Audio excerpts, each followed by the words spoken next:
terpercaya.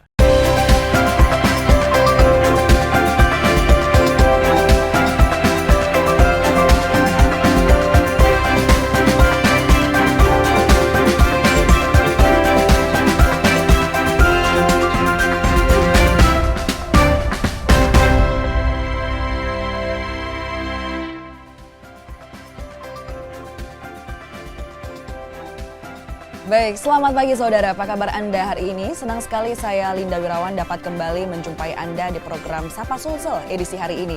Seperti biasa, kami akan menghadirkan beragam informasi unik dan menarik yang kami kemas dalam dialog untuk menemani pagi Anda. Saudara, puncak peringatan Hari Jadi Provinsi Sulawesi Selatan yang ke-353 akan dilaksanakan pada tanggal 19 Oktober 2022 nanti. Berbagai rangkaian kegiatan dilaksanakan dalam memperingati HUT Sulawesi Selatan.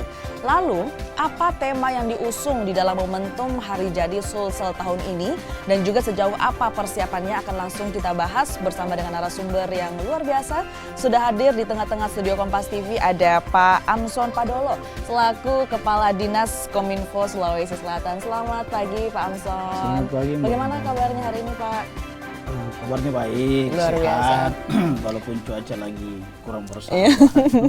Terima kasih sekali lagi Pak sudah meluangkan waktunya hadir di studio Kompas TV.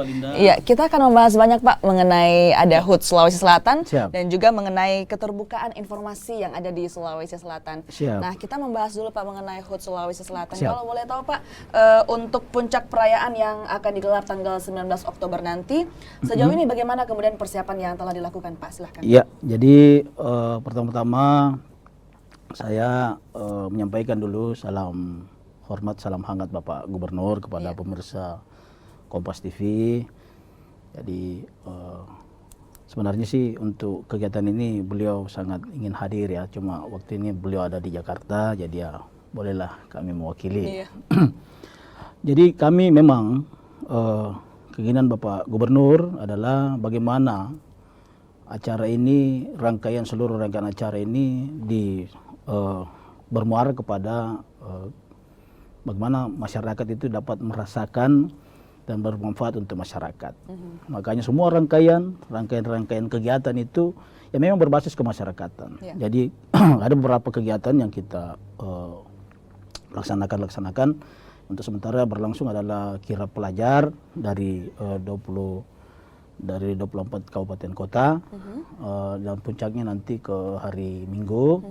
Selanjutnya nanti besok Bapak Gubernur berkenan untuk menanam mangrove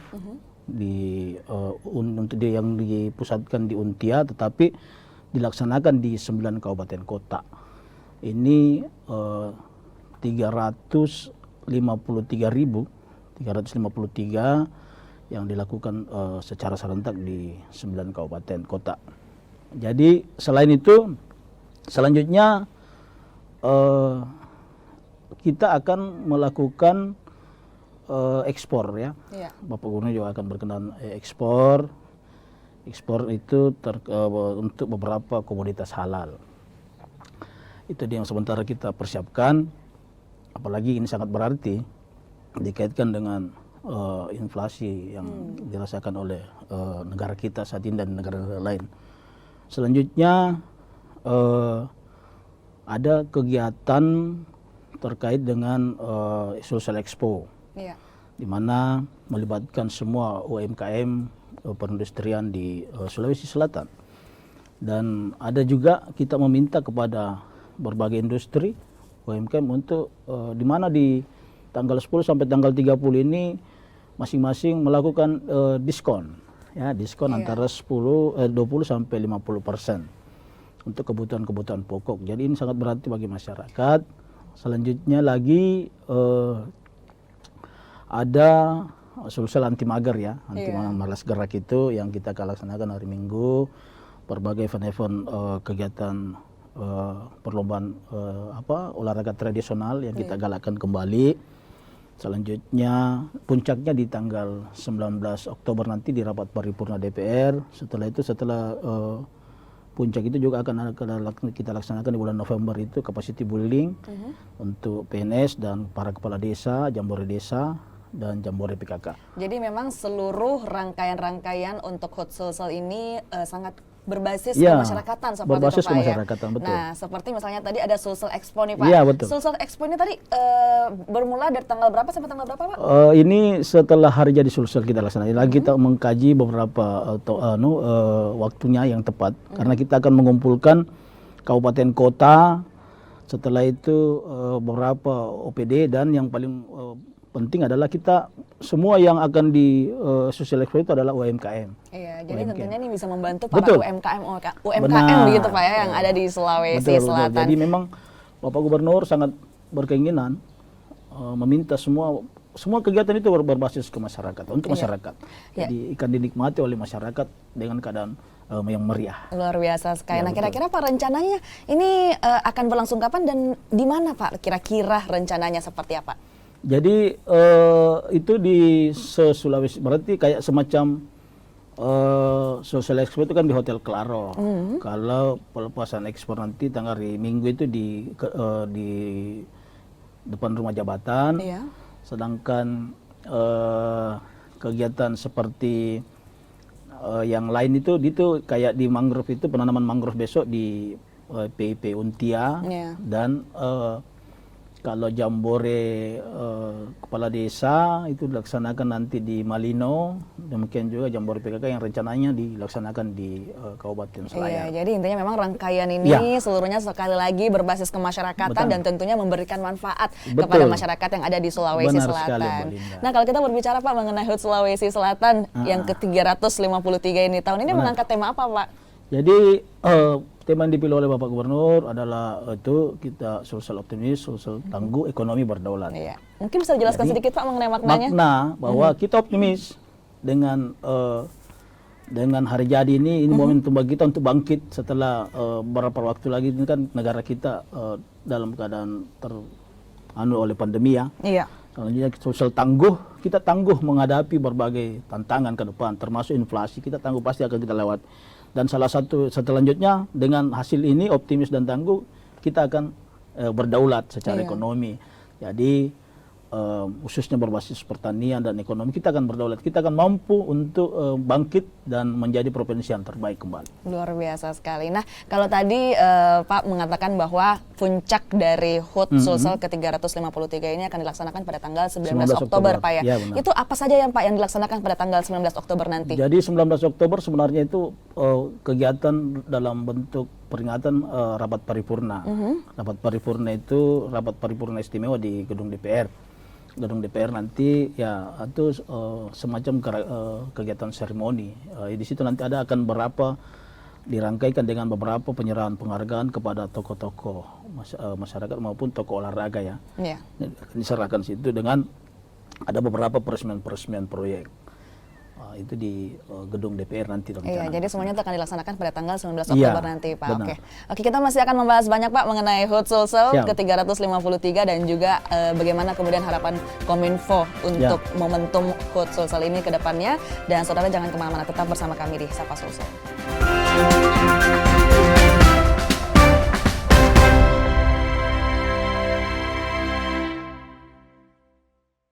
Sambut era TV digital bersama Kompas TV.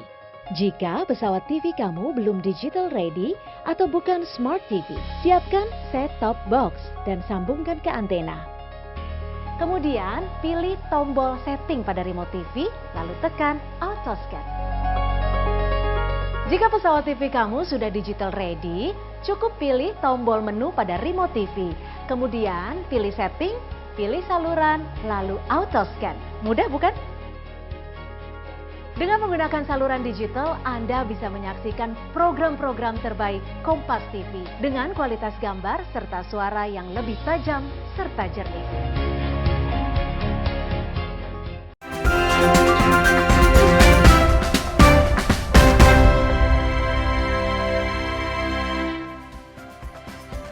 Baik, saudara, terima kasih Anda masih bersama kami di Sapa Sulsel. Kita masih bersama dengan Pak Amson, Kepala Dinas Kominfo Sulawesi Selatan. Kita masih akan membahas banyak mengenai HUT Sulsel, Pak, yang ke-353 tahun ini. Siap. Nah, Pak, kalau kita berbicara mengenai HUT Sulsel tahun ini, bagaimana kemudian dari pemerintah sendiri memaknai momentum Hari Jadi Sulsel kali ini, Pak? Silahkan. Ya, jadi Hari Jadi Sulawesi Selatan ini, pemerintah Sulawesi Selatan memaknainya sebagai suatu momen bagi kita, bagaimana kita bangkit dan merefleksi berbagai hal yang kita lakukan beberapa waktu lalu. Setelah itu kita evaluasi, dan ini menjadi momen bagi kita untuk bagaimana lebih berkarya dan lebih baik lagi untuk masyarakat. Iya. Karena memang Bapak Gubernur berharapan bahwa di sistem pemerintahan ini memang untuk kesejahteraan masyarakat, dengan berbagai bagaimana mencapai tujuan-tujuan yang telah ditentukan dalam RPJM. Jadi kita berharap dengan momentum ini itu tujuan bagi kita untuk meraih semuanya itu. Iya, jadi momentum HUT Sulsel kali ini menjadi momentum untuk evaluasi yang sebelum-sebelumnya dan juga mencapai kinerja-kinerja target sebelumnya ke depannya seperti itu. Ya. Nah, Pak Amson, di usia yang ke-353 ini, kemudian apa fokus pemerintah selama 1 tahun ke depan, khususnya dari Dinas Kominfo Sulawesi Selatan, Pak?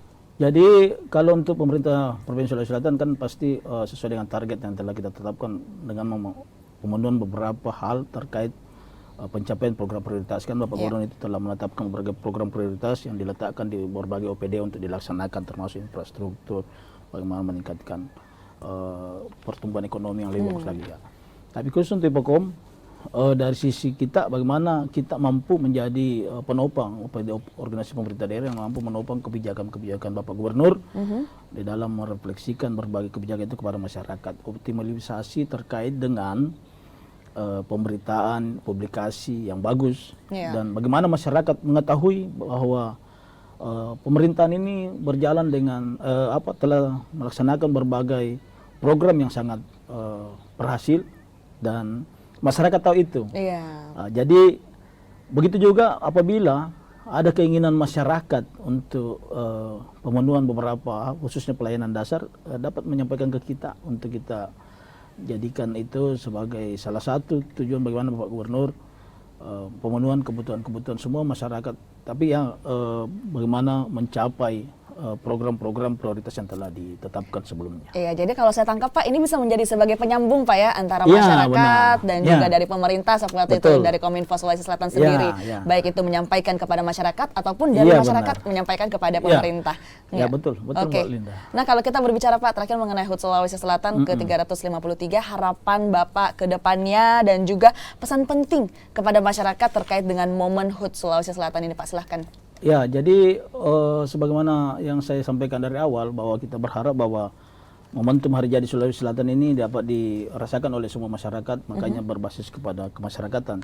Jadi kami selaku Kepala Dinas Kominfo menyampaikan kepada masyarakat Sulawesi Selatan bagaimana ikut serta di dalam merefleksikan berbagai kegiatan-kegiatan itu dan ikut serta di dalam kegiatan-kegiatan menyemarakan Hari Jadi Sulawesi Selatan, serta bagaimana kita bangkit bersama pemerintah menghadapi tantangan ke depan sehingga kita mampu meraih apa yang kita harapkan sebagai Sulawesi Selatan yang makin jaya. Luar biasa sekali. Bagaimana kemudian kita bekerja sama gitu Pak, mencapai target-target ke depannya? Karena sebagaimana sesuatu hal itu tidak dapat diraih oleh sesuatu orang saja, tetapi harus melibatkan semua unsur, termasuk dalam hal ini adalah unsur-unsur media kan.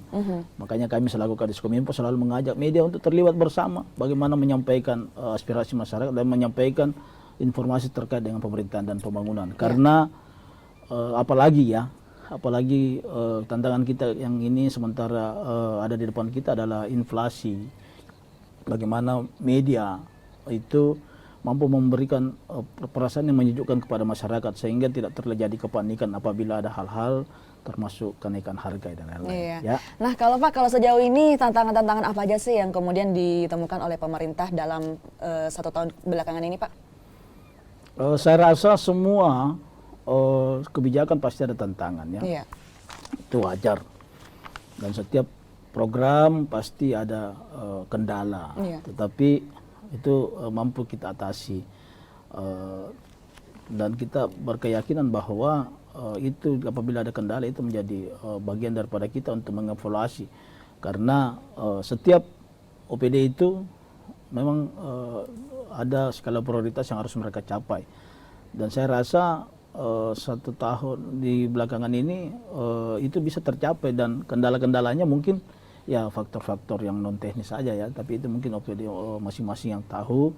Tetapi kita melihat bahwa untuk semua ini berjalan dengan lancar. Oke. Ya. Tentunya kita berharap ke depannya juga seperti itu, Pak. Benar ya. ya. Kita masih akan membahas banyak, Pak, mengenai Ya, selanjutnya kita akan membahas mengenai keterbukaan informasi seperti itu. Namun kita jeda sesaat. Tetap bersama kami saudara di Sapa Sulsel.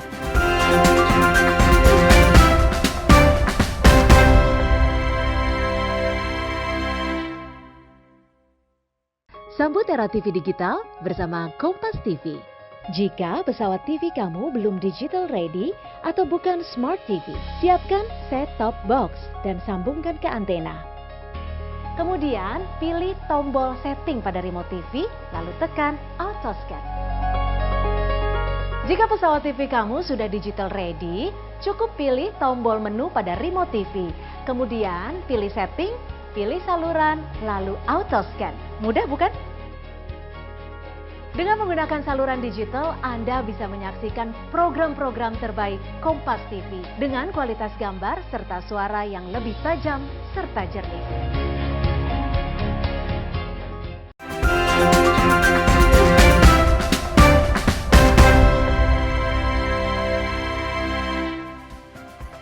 Baik, saudara, terima kasih Anda masih bersama kami di Sapa Sulsel. Saudara, selain mempersiapkan peringatan HUT Sulawesi Selatan, Dinas Kominfo Sulawesi Selatan saat ini juga tengah gencar mewujudkan keterbukaan informasi. Lantas apa saja upaya yang dilakukan untuk mewujudkannya? Kita lanjutkan perbincangan kita bersama dengan Pak Amson. Luar biasa sekali, Pak. Ya, kalau mungkin kita bisa tahu bersama program nasional yaitu keterbukaan informasi.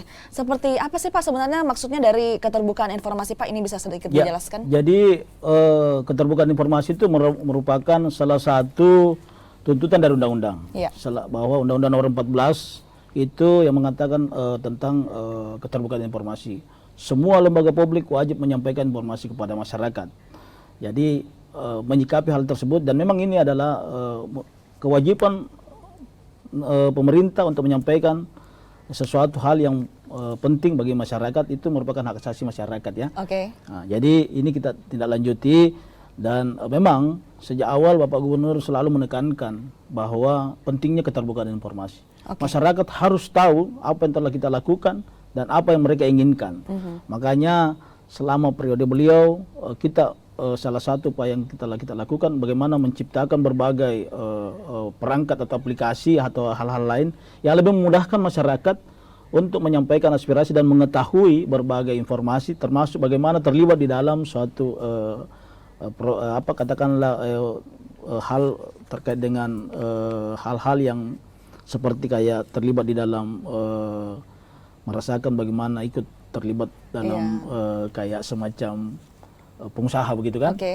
Makanya selama beliau ada 190 lebih ya, kita menciptakan ada aplikasi yang kita buatkan subdomain terkait itu, sehingga salah satunya itu semacam kalau di kami sendiri ada berbagai aplikasi pengaduan kita buat seperti Baruga Sulsel, bagaimana masyarakat, demikian pula web semua kita buat, semua web di OPD itu kita minta untuk semua online supaya mereka mampu menyerap informasi dari masyarakat. Demikian juga terkait dengan keterlibatan UMKM atau semua masyarakat di dalam ikut serta dalam berusaha seperti, makanya ada diciptakan aplikasi terkait dengan di barang jasa itu baju bodo ya. Jadi marketplace ini semua masyarakat UMKM dan semua pengguna bisa. Demikian juga di dalam sistem tender, Pak Gubernur sudah menyiapkan berbagai aplikasi yang dimana orang adanya sistem keadilan. Nah, jadi semua serba terbuka sekarang, semua terlihat, LPS itu terlihat, dan semua orang mampu mengakses berbagai informasi. Jadi keterbukaan informasi itu sangat mungkin kalau dari semua provinsi ini kita termasuk mengalami perkembangan yang sangat pesat selama Bapak Gubernur, sehingga masyarakat mampu melihat dan merasakan bagaimana pembangunan itu berlangsung di Sulawesi, bagaimana mereka terlibat di dalamnya. Oke. Gitu. Nah, tadi unik sekali yang saya dapatkan dari perkataan Pak Amson bahwa semua lembaga publik wajib memberikan keterbukaan informasi publik seperti itu. Nah, kemudian informasi publik apa saja yang bisa dibuka seperti itu, Pak Amson? Jadi berdasarkan undang-undang ada memang informasi yang dikecualikan. Kita harus melihat bahwa memang ada informasi yang masuk dalam kategori informasi dikecualikan. Contoh yang informasi dikecualikan itu adalah informasi terkait data kesehatan seseorang, yaitu termasuk juga bagaimana data suatu hal-hal yang masih menjadi bahan pemeriksaan itu kan sebelum final itu masih dikecualikan. Tapi yang lain itu bisa ya, semua kayak semacam kami seperti kami itu orang sudah mampu mengakses sistem penganggaran di Sulawesi Selatan, bagaimana juga sistem pelelangan, lelang suatu proyek bisa, dan bagaimana orang terlibat di dalamnya, dan berbagai aplikasi, termasuk bagaimana orang harus yang di marketplace itu, jadi orang lagi UMKM bisa mendaftar di aplikasi Baju Bodo dan orang bisa membeli di situ. Dulu kan mungkin saja orang tertentu saja yang bermain di dalam tapi dengan adanya ini semua UMKM itu bisa mendaftarkan di aplikasi dan semua orang bisa membeli di situ. Oke. Nah, yang tadi berarti ini proses timbal balik Pak ya. Jadi masyarakat juga bisa mengadu seperti itu dan juga pemerintah membuka informasi seterbuka-bukanya seperti itu. Nah, kalau mungkin buat pemirsa yang menonton Pak Amson pengen tahu kita aksesnya di mana nih gitu. Jadi yang kita punya domain yang penting ada sulselprov.go.id itu sudah bisa. Jadi itu semua sudah bisa diakses sudah Pak bisa, ya. Jadi kayak kami kalau macam pengaduan kita Baruga Sulsel dibuka saya di Baruga Sulsel, itu di Play Store ada bisa ya. Itu bisa diaduin apa aja tuh Pak? Jadi semua bisa. Semuanya semua bisa. Jadi Baruga Sulsel ini kita rencanakan koneksi ke pusat di Span Lapor SP4N Lapor yang merupakan aplikasi pemerintah pusat. Jadi pada saat kita mengadu di situ semua terkait yang kebutuhan kita itu bisa kita lihat dan kita tindak lanjuti. Dan ada batas waktunya, katakanlah begitu kita mengadu sekian hari dia sudah harus ditindaklanjuti dan harus begitu. Jadi memang karena ini merupakan satu hal yang penting sehingga Bapak Gubernur selalu mengecek hal-hal itu bahwa apakah semua aduan-aduan masyarakat itu sudah kita tindaklanjuti. Begitu juga kan termasuk kita punya media sosial itu kan terbuka, itu kita punya terbuka sulselprov.go.id, Diskominfo itu kan bisa diakses oleh masyarakat, bisa mengadu di situ. Bagaimana kemudian respon masyarakat selama ini setelah adanya aplikasi ataupun bisa langsung mengadu gitu? Kita banyak sekali menerima terkait dengan itu dan semua kita tindak lanjuti karena berbagai kita punya standby juga teman-teman tenaga IT, tenaga adminnya itu sudah siap untuk menindaklanjuti. Jadi katakanlah suatu hari ibu membutuhkan pelayanan kesehatan atau dan lain-lain, Mbak Linda itu bisa menyampaikan ke kita, nanti kita sampaikan ke dinas kesehatan dan dinas kesehatan langsung merespon. Itu ya. Demikian juga terkait dengan kemarin diluncurkan terkait aplikasi data bencana. Jadi kalau kita mau menyampaikan suatu bencana di daerah mana itu bisa mengadu di situ ya. Jadi itu bisa. Jadi itu kan kita sudah selalu sampaikan di IG kami, di IG Sulselprov, di IG Diskominfo, sehingga aplikasi-aplikasi itu siap untuk masyarakat gunakan untuk menyampaikan informasi. Iya, jadi mungkin buat masyarakat di luar sana yang menyaksikan tayangan ini Pak ya. Ya termasuk ke aplikasi terkait kebutuhan berinvestasi ya. Bisa. Jadi masyarakat dari luar itu bisa melihat investasi apa saja yang bisa ditanamkan di Sulawesi Selatan. Jadi buat pemirsa mungkin yang menonton, yang menyaksikan, yang ingin menyampaikan informasi kepada pemerintah, ada beragam aplikasi yang disediakan di beragam sektor. Tadi itu mulai dari kesehatan, ekonomi, dan juga bahkan dari sisi bencana seperti itu juga ada aplikasi yang disediakannya. Apalagi sekarang kan cuaca lagi. Iya, betul sekali. Nah, juga tadi Pak, kalau misalnya pemirsa mengadu di media sosial itu seperti apa prosesnya, Bisa. Pak? Jadi kita kan punya media sosial, social proof itu ya, di IG. Bisa aja langsung. Bisa langsung Bisa gitu? langsung. Oke. Jadi, ya. Dari media sosial gitu, tindak lanjutnya seperti apa kemudian, Jadi Pak? kita punya skala prioritas. Skala prioritas itu suatu hal yang terkait pelayanan dasar yang sangat membutuhkan menyangkut kehidupan masyarakat, itu kita tindak lanjuti. Jadi kalau begitu kita lihat ini orang menginginkan pelayanan kesehatan karena mungkin tiba-tiba kita telepon langsung. Kalau dia berada di daerah lain, kita tindak lanjuti dengan menelpon Bupati setempat atau siapa di sana untuk segera ditindaklanjuti. Oke, jadi sejauh ini memang sudah tersedia seperti itu, Pak. Kalau kendala-kendalanya sejauh ini seperti apa, Pak? Yang dihadapi? Semua hal itu kan jadi kadang memang ada kendala ya. Kendala kita itu kalau terkait pengoperasian keterbukaan informasi biasanya dari sisi tiba-tiba jaringan down gitu kan, ataukah masyarakat itu seperti masih perlu disampaikan terkait bagaimana cara mengadu yang baik. Gitu. Jadi sejauh ini masih ada kendala teknis berupa jaringan dan juga masih butuh sosialisasi seperti itu kepada masyarakat. Jadi bagaimana masyarakat, khususnya yang di daerah pedesaan, bagaimana menyampaikan informasi itu kan baru kan. Kita punya kendala itu terkait jaringan di internet di Sulawesi Selatan ya, di mana masih ada berapa 500 lebih ya daerah yang masih blank spot. Ini yang membuat kita kelanu dalam hal digitalisasi. Karena sekarang kan memang kita sistem pengaduan itu pengaduan digitalisasi. Jadi memang sistem pengaduannya sekarang digitalisasi lebih cepat. Dan lebih cepat gitu untuk ditangani, untuk ditindaklanjuti seperti itu. Baik, terima kasih sekali lagi Pak Amson. Luar biasa perbincangan kita tadi, sudah berbincang banyak mengenai Hut Sulsel dan juga mengenai keterbukaan informasi yang ada di Sulawesi Selatan. Terima kasih sekali lagi Pak Amson sudah bergabung di studio Kompas TV dan juga saudara. Informasi tadi juga sekaligus menutup perjumpaan kita di Sapa Sulsel edisi hari ini. Situasi memang terus membaik, namun kita tetap waspada karena COVID-19 masih ada. Selalu pakai masker saat beraktivitas di dalam ruangan, vaksinasi lengkap dan booster untuk perlindungan sempurna demi imunitas kita semua. Saya Linda Wirawan bersama dengan segenap kru yang bertugas mengucapkan terima kasih. Selamat pagi, selamat beraktivitas dan sampai jumpa.